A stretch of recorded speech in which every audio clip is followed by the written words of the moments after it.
Hi, I'm Rita Cevasco. Today I'm going to be answering some questions from parents about handwriting.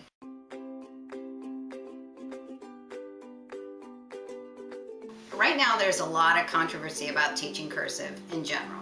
A lot of public schools have stopped teaching cursive, or they plan to stop teaching cursive. Research does show that children who use cursive actually do have stronger writing skills, and I think there's a lot of debate about why that is, and I don't think we know why that is.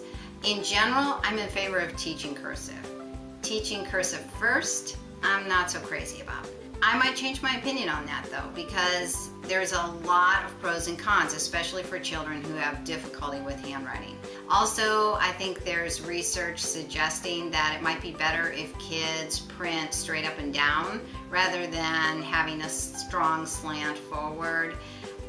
Some people suggest a slant backward might help. Here's the debate. When we wonder if kids who use cursive have stronger skills, we're not exactly sure why that is. And could it be that children who just have really strong linguistic skills and don't have any handwriting difficulty are more likely to become proficient in cursive, and they use cursive more, and therefore they look stronger in the end? Is it something about the nature of cursive writing that contributes to spelling and writing in general? I do think the nature of cursive writing, that it holds words together, is probably a really strong quality. The last idea is this kind of like the rings of a tree in growth? Is it that kids start out knowing sound, and then they know print, and then they learn cursive, and somehow each one is having this building effect on the one before, and that contributes to their strength? If that's true, and I suspect there might be a piece of that, then just skipping print and going right to cursive doesn't really help with that. In my opinion, everybody should know how to read both print and cursive, and you're not going to achieve that if you skip one or the other.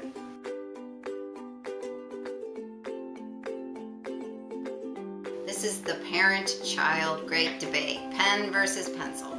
It's true. Pencil looks neater because you can erase and you can fix things. Pens are cool because if you're older, you get to use pen. I think pencils are better because you can erase. That's all there is to it. I do think we have to acknowledge that not everyone likes writing with the same tools. If you have a child who has a lot of grip and handwriting difficulty, I think you should try a variety of different writing utensils. Pens have these rubber edges that make gripping a little easier without having to go to the big funky grip. Some pens are fatter, they're easier to hold. We have to acknowledge that for kids who have some handwriting difficulties. I have kids go to the stores with me. I bring a bunch of different things home. I have them try out a lot of different writing implements. You can always negotiate for pen time. You know, pen time can be fun. It gives kids a sense of autonomy if they get to have some choice in what they write with. So let pen time be for some things, but if you have important writing going on, make it in pencil.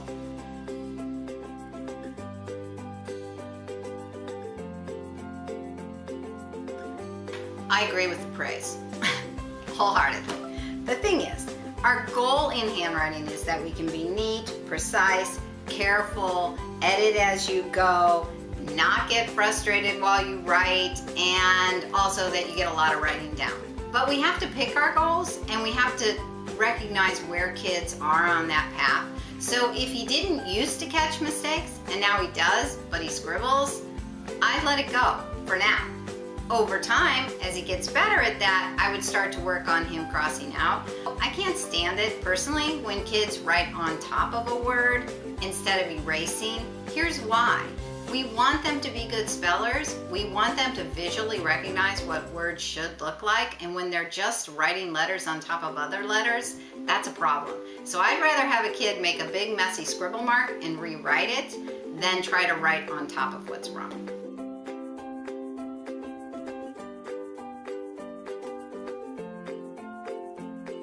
Well, this answer is different depending on different kids.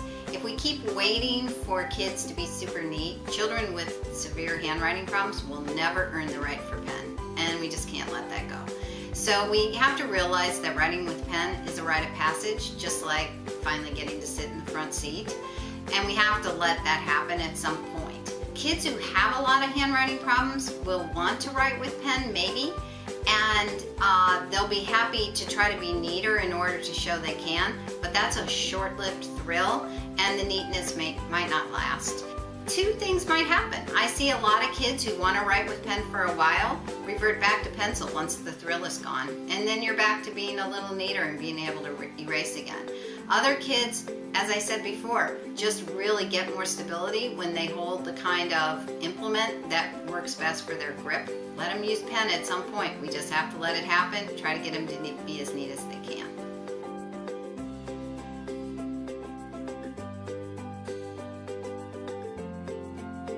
Corrected errors are mostly all good because our ultimate goal is that kids learn to edit as they write as much as they can.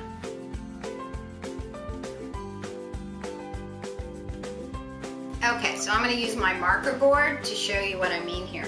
If this is our line, anchoring to the line means the letters all hit the line, and letters that are supposed to go below the line, I call that letters that go underground, need to actually go down underground. I have an example here, and I think what really matters is how distracting it is. To me, this is fairly distracting. Really, only this beginning of the M and this T actually ended up being anchored.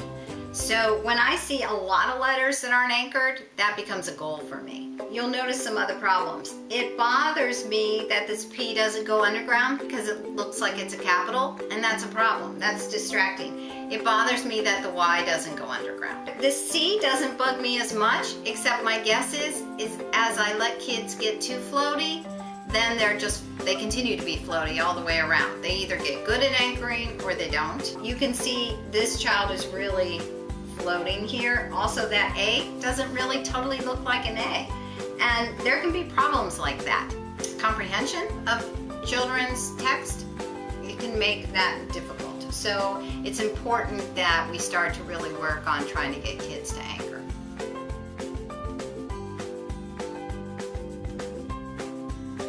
Okay, I want to show you some things to look for children who seem to have a lot of handwriting difficulty and difficulty with pencil grasp. So what you'll see if kids are particularly tense is you see a lot of whole hand movement. So I'm writing my name and you kind of can see this death grip, and if you notice, like my whole arm moves. When I really actually write my name, if you notice, I'm not actually moving very much except just my fingers and a little bit of my wrist. So I'm going to do that again.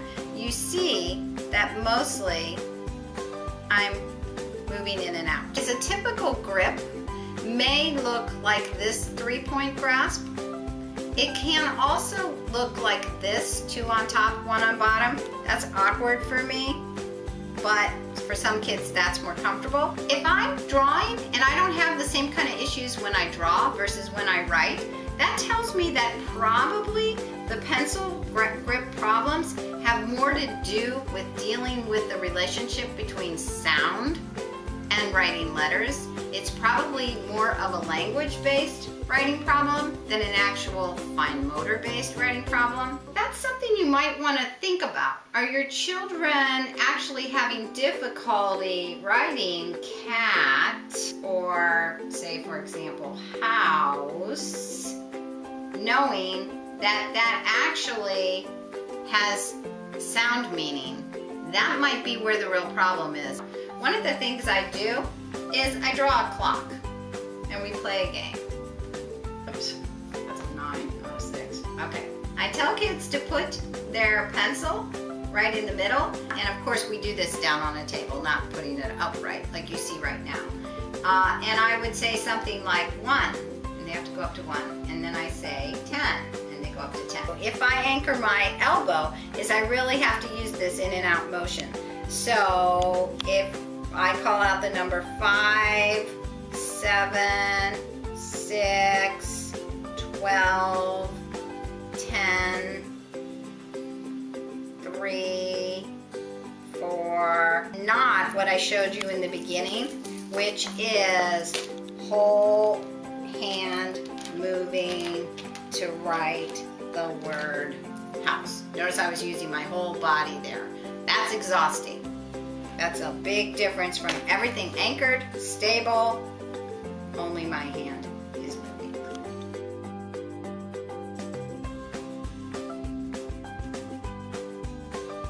I actually think that's a great idea and very functional in the way we use writing in everyday life. I think it's just important to identify what are the conditions under which we need the neatest handwriting. If you're answering questions on a test, you have to be as legible as you can be. If you're practicing copy work or dictation, you want that to be very neat. A letter to a grandparent, you would want to be with your very best handwriting. The everyday writing can be for all other kinds of schoolwork, and then we usually do use really fast handwriting when we're trying to take notes.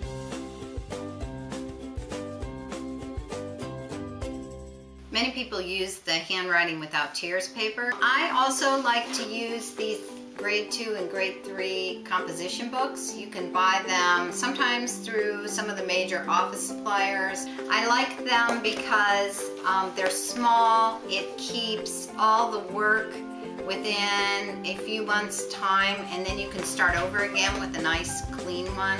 Another idea is to use a marker board that actually has lines on it. That gives kids a break from paper, and for some children that can be helpful for a while, especially if they have a lot of negative feelings about writing with paper. I always like to get back to paper. I think that's important, but I think when you can let some of their work be on a marker board, it can help break up the process. They have these Stinger notebooks that have space already shaded. Getting them to write on every other line can really clean up the paper. I think all those things can really help clean up the handwriting and help kids to attend more to the processes that they're working on. I hope you find these writing questions and answers helpful to your work with your child, and stay tuned for more question and answer sessions to come. Thanks.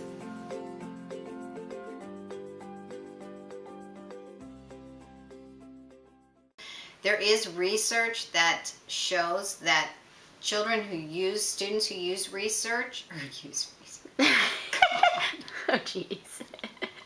It's okay, keep going.